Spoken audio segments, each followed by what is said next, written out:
Hello, everyone, and thank you for joining us all today in our monthly regulatory update meeting. We are presenting our update for October 2024, and in this meeting we will cover the latest regulatory update in 6 countries, as you can see: Bahrain, Azerbaijan, Serbia, Thailand, Brazil, and Nigeria. There will be a lot of interesting information that we will share with you. Hope you will learn a lot and enjoy it. So first of all, let's start with Bahrain. In Bahrain, we will review information regarding medical device registration. So the latest update and key information on version 9 of Bahrain Medical Device Registration Guideline was issued last July 2024. And in this last version, the submission process through the Ajhiza system has been further refined. And once an application is submitted, now the review process will take only 20 working days. If the submission does not meet all the requirements, the application is sent back with the recommendation. Okay, so the new guidelines allow 2 additional attempts to resubmit without repaying the fees. This is very important because it makes the process more efficient, and it allow to address issue without an additional costs. Um, just for your information, would say that for Bahrain, the registration is going to be mandated by the 1st of February 2026. So it's important to get used to all this registration process and requirements from now. And so the requirement for registration in this last update have been become more specific, especially regarding the documentation. Now, one key update is the inclusion of the GMDN code in the declaration of conformity.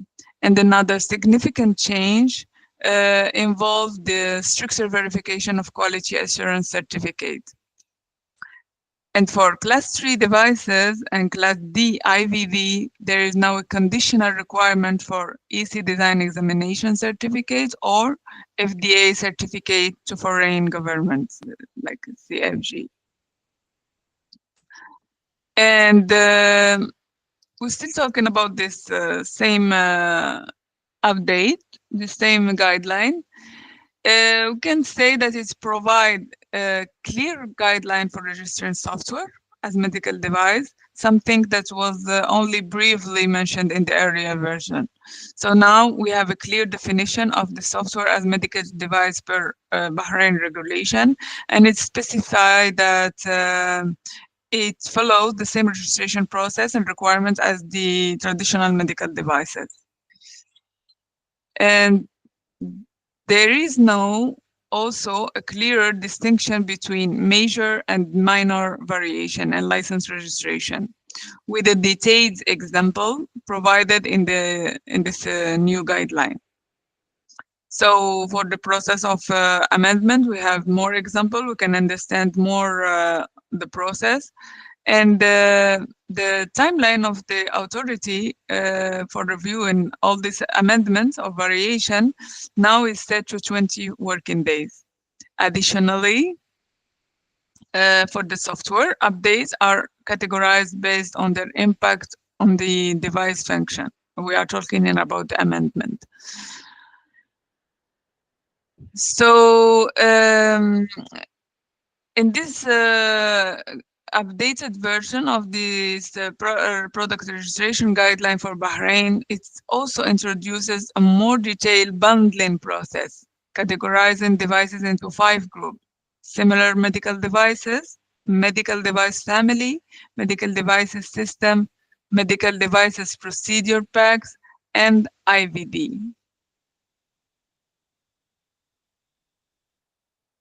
And a new appeal process has been introduced. If an application is rejected, applicant now has 10 working days to justify the reason for rejection without needing to submit a new document. Of course, provided the necessary information is already included in the requirement. And this change is very important because it's like an opportunity for the applicant to correct issue without having their process cancelled or starting over. If we are talking about additional requirement, you can say that in this new guideline, it's placed a greater emphasis on post-market surveillance and the registration renewal as well. So there are now more rigorous documentation requirements, including record of market presence, safety notices, and also the conditions that are required for renewal. So all these steps that are now placed to make sure to the medical device maintain regulatory compliance all along their life cycle. And yes, in our last slide today for Bahrain, as a conclusion, we can say that this version of the registration guideline it represents a significant enhancement in the clarity and the efficiency of the submission and post-market processes in Bahrain. All this added specificity in documentation and new software registration requirements, I think it's make it easier for applicants to navigate the regulatory landscape in Bahrain. So hope you learn a lot about this update in Bahrain, and our next country today will be Azerbaijan, and in the same topic we will be discussing medical device registration. So also in July, last July, Azerbaijan introduces new rules concerning the registration of medical devices. That was a surprise because the changes were part of a broader regulatory update aimed at modernizing health standard, but it was a surprise because it's come suddenly and it's immediate application. The decision, it was published in two documents, decision number 345 and 347. So they were adopted by the Cabinet of Ministers on July 19-20 of 2024. The first one, the 345, establishes the requirement for medical device registration.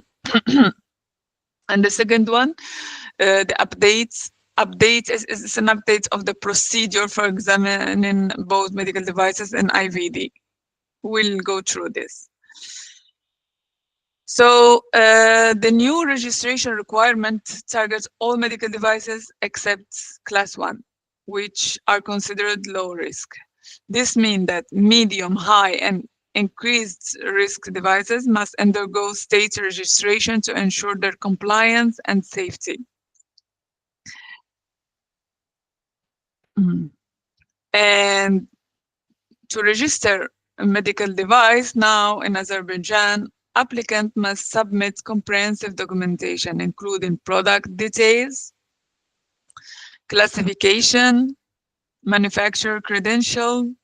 So these documents are evaluated by the Ministry of Health, which assesses the device risk and compliance with this new regulatory standard. And so the registration process includes a technical and clinical review, like most of the registration process. Once approved, a registration certificate is issued, allowing the device to be legally imported, manufactured, or sold in Azerbaijan for a period of 5 years. And if there is any significant changes to the device specification or documentation, the manufacturer must submit a new application for re-evaluation. The process ensures that all updates or changes are tracked and a new certificate is issued while we maintaining the original registration detail. Like following the decision, Azerbaijan health authority announced that from last July 22, all unregistered medical devices except class 1 are prohibited for being imported into the country. So this is the importance of this update. It came into effect immediately. So it's important to learn about this process and to avoid all this interruption in the importation process.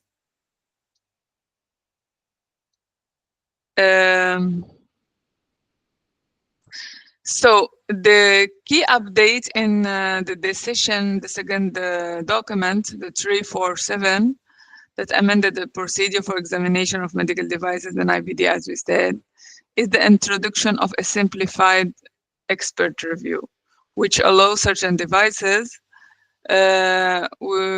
especially those with international certification, to go through a faster evaluation process. And also, they changed a little bit the terminology used in the documentation to clarify and simplify all this requirements. It's more about the language.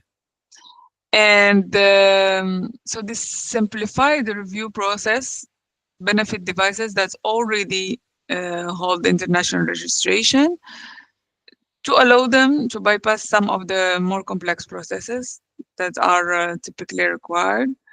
And the manufacturer will still need to submit crucial document, even if it's a simplified process, like certificates, product details, but it still be a simplified process.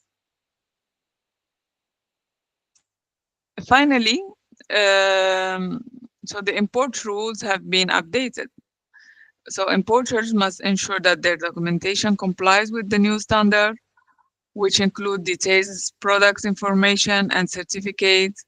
Timeline for inspection and evaluation have been shortened, which is good to expedite the approval process, ensuring like quicker access to the market. So now it's a quicker access to the market and safer access for Azerbaijan. Moving to Serbia. We'll talk about the condition of acceptance of EC certificate for IVD.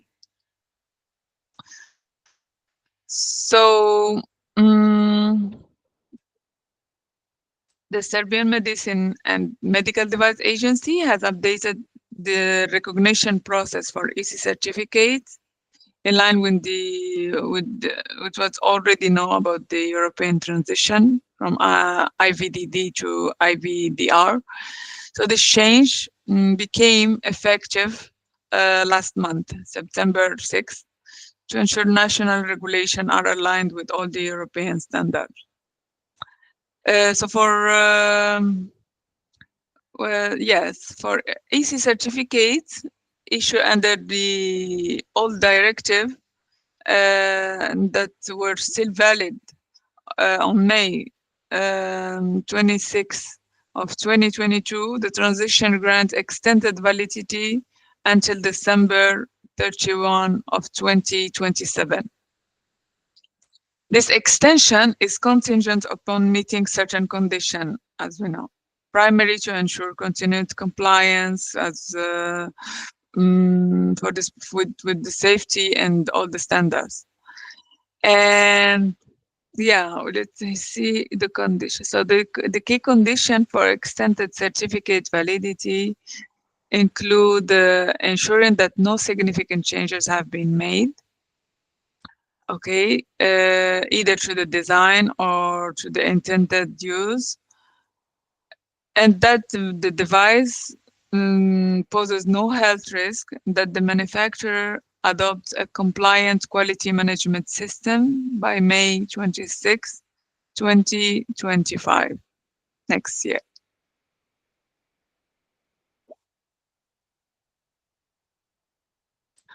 So to apply for extended validity, manufacturer must submit several documents, including valid EC certificate, a proof of application for the IVDR conformity assessment and quality management system. I think this is what is happening in most of the country that uh, needed the AC certificate, or an EC certificate is required. So for all this transition, I think it's the same condition, the same requirement that are required in most of this country to deal with this transition. So now we know that in Serbia it is also aligned with that for IVD. And finally, here, in cases where the manufacturer has not yet initiated the IVDR conformity assessment process, so the EC certificate will remain valid only until December 31, 2025 instead of 2027. So the necessary documentation and requirements are similar, but the certificate validity is shortened. Let's move to Thailand. And the update is related to COVID test kits. Okay. So here in Thailand, the authority has issued new guidelines concerning the notification of detailed information about this COVID test kit and all the related reagents. This update affects both existing and new manufacturer and importer in Thailand. And this is to streamline the process and to ensure compliance with all the updated standard concerning these devices. So for manufacturer or importers who have already received the what was called like technology assessment certificate prior to this announcement, they are permitted to continue their activity for an additional year. So this grace period allows them to produce and sell test kits using existing labels and documentation until September 6, 2025. However, once the stock is depleted, or if the authority issued a sales suspension, no further sale will be permitted. And after 1 year extension period, this technology assessment certificate will automatically expire. This means that the manufacturer or the importer will no longer be able to produce or import these test kits of COVID after the expiration. So there is a need to take an action in this time frame. What happened is that new applicants, or in case of the expiry of this certificate, now they must submit their documentation using the CSDT format, the Common Submission Dossier Template. The submission is done exclusively through the e-submission system, as the previous technology assessment requirement has been discontinued. So this modernized approach will ensure that all the relevant information can be like in a standard format. And yeah. And finally, the application that are currently in process, in progress or have not been completed will no longer be considered under the old system. So if they were not accepted, or they are an ongoing application to continue the registration of this test kit, the applicant must restart the process by submitting new details notification within this e-submission system using the CSDT format. That's a bit challenging because an application is already submitted but still ongoing, it's still not accepted, still not released, so it will be cancelled and they have to start over using this new format. That was regarding the Thailand, the COVID test kits. Now let's talk about the UDI in Brazil. So Anvisa launched its UDI project. This is a project. This is a pilot. Just to be clear, this is a pilot program, and this is a project that is still ongoing. But it's interesting. I found it interesting to share this information with you because soon it will be applicable, and it is good to be prepared. So Anvisa launched this UDI project in this year, in this summer, in August 2024. And it's a project that all we know that will align with all the international standards. Many countries are adopting right now the UDI. And it is now, it's in a pilot phase involving several participating companies. Yes. In the first phase of this pilot project, Anvisa gathered feedback from companies using the system, and based on this input, several improvements to the system they were developing were made, including the functionality updates to enhance user experience. This phase focuses on ensuring the system is fully optimized before its broader rollout. So, this first phase includes core functionality such as web-based registration of UDI data, a traceability system for both internal and external query, and the ability to upload the large amount of data in XML format. And this initial version is designed to streamline the management of registration in Brazil. And in October now, 2024, Anvisa will begin the second phase of this pilot project. I'm not sure about the date, but we are already at 15. I think they have already started with the second phase of the project. That will extend until mid 2025, next year, around June. This phase will add more advanced features, such as machine to be adapted with the new technology, such as machine-to-machine data uploads and the introduction of an API for external query, both following HL7 FHIR communication standard. So this is like to automate and simplify the data management.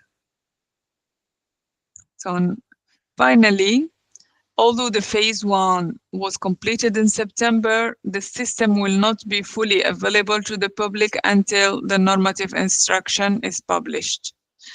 And after a normative instruction is issued, a timeline for mandatory UDI data transmission will begin. This was already outlined in the RDC, either the RDC 591 2021 or the amended version that we have discussed in our previous webinars, the amended version 884 for 2024. And now that we have talked about most of the country, we are moving to the last one, and it will be Nigeria. Here we will talk about the renewal of certificates of product registration. Okay, so the renewal process.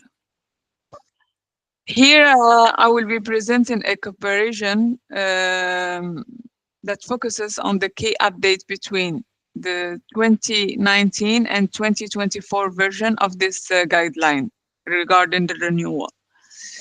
Just to understand what is new, because I find it more interesting. If we presented just the new, sometimes it's not clear what was the update.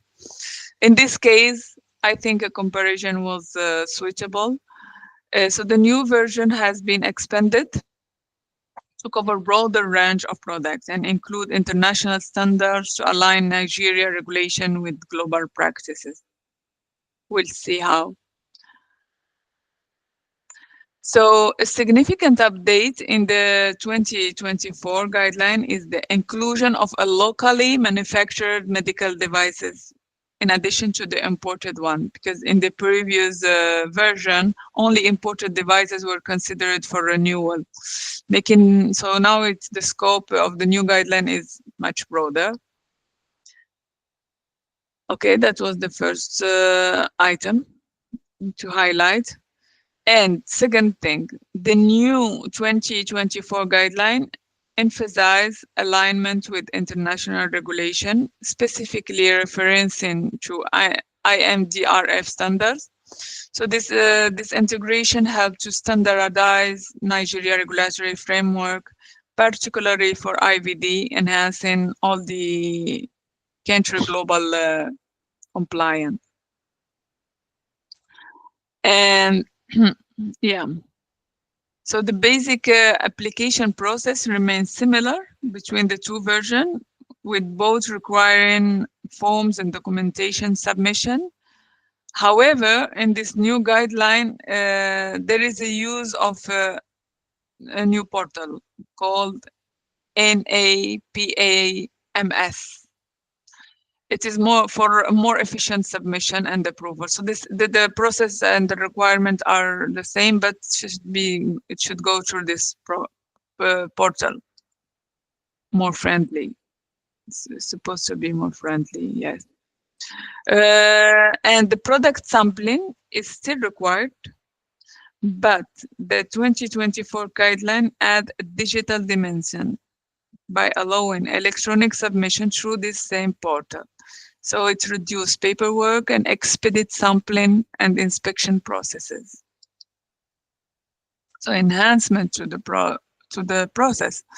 And finally, in this update, the issuance of certificate is more automated through this portal, which streamline the process of approving or rejecting renewals. So this is the objective was and is to reduce the delay, improve this process, and reduce timeline. That was all for today, and room to the questions.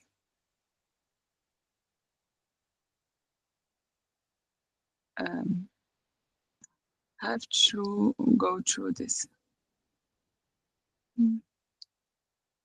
Yeah, Gabriela. Hi, Iman. Yeah, Thank you for the presentation. I have a quick question about Bahrain. What's the meaning of quality assurance certificates in this context? Yeah, all quality assurance certificate, like it's refers to all certificates such as CE certificate or the CFG. So all these certificates that ensure the quality, that are related to the quality, and they are talking about this quality assurance certificate. What they would do in this new update is stricter verification of the submitted quality certificate, like just to confirm the authenticity and the validity of this certificate, Maybe they directly contact the notifying body just to ensure that the certificate is valid. So this is what they refer to. Could be any of this related certificate to quality, and they want to make sure and verify by themselves in a structured manner if these certificates are valid, are correct. That's it, just to ensure safety and quality. I suppose they had some issue with falsified certificates or something Mm. like that, and just to make sure that they are correct. Okay. Okay. I understand. Thank you. You're welcome.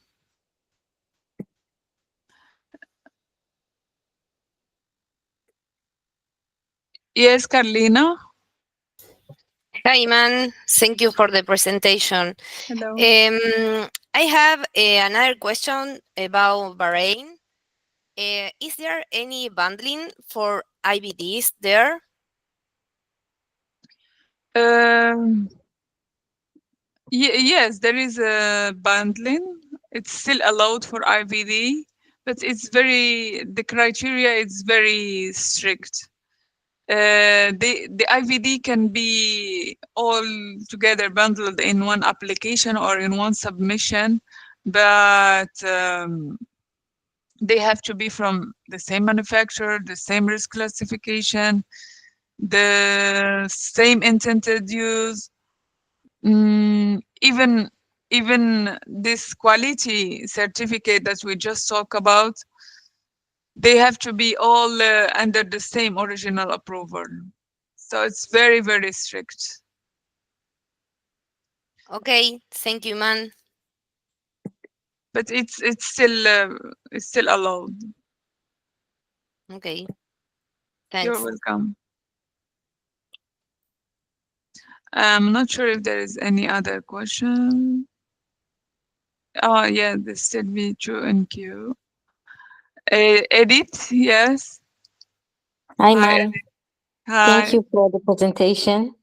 You're I have welcome. another question regarding Bahrain. I'm not sure if you mentioned it, but because I joined later, but you mentioned something about, um, you mentioned about the need of C certificate or CFG for class 3 devices and class 4. But does it mean that it's are not required for the other classes, the lower classes? Yes, yes, they are not required. So this requirement, it was clearly stated in this version that are for mandatory for class 3, the medical devices, and class D IVD, and they are mandatory for these classes because they are the higher risk. But for the other, they are not mandatory, and they can just go through another documentation like DOC, Declaration of Conformity, may be enough, may suffice, and it's not Okay. mandatory. Okay, thank you. Welcome. Any other question? Yeah, I think that we have one more. Ana Lucia. Hello, Iman. Thank you for the Hello. presentation. I also wrote the question in the chat bot, but Bahrain. later. No? Um, no, no. My question is for Azerbaijan. If you can provide an estimated approval time for the simplified evaluation. Okay, I think this information is included in the guideline, of course. And if I'm not mistaken, it's something around a month, but have Okay. to confirm that. But Okay. I think it's something around a month. Great. Thank you. I will confirm that and get back to you. Great. Thank you. You're welcome.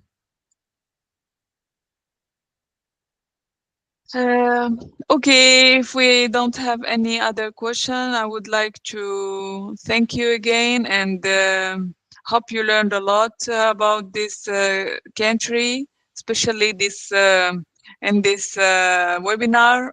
There were several new or interesting country that we do not usually present, or they are not very active in presenting update. Hope to have all of you in our upcoming meeting in November. So thank you all, and bye for now. Thank you. Bye. Thank you, man.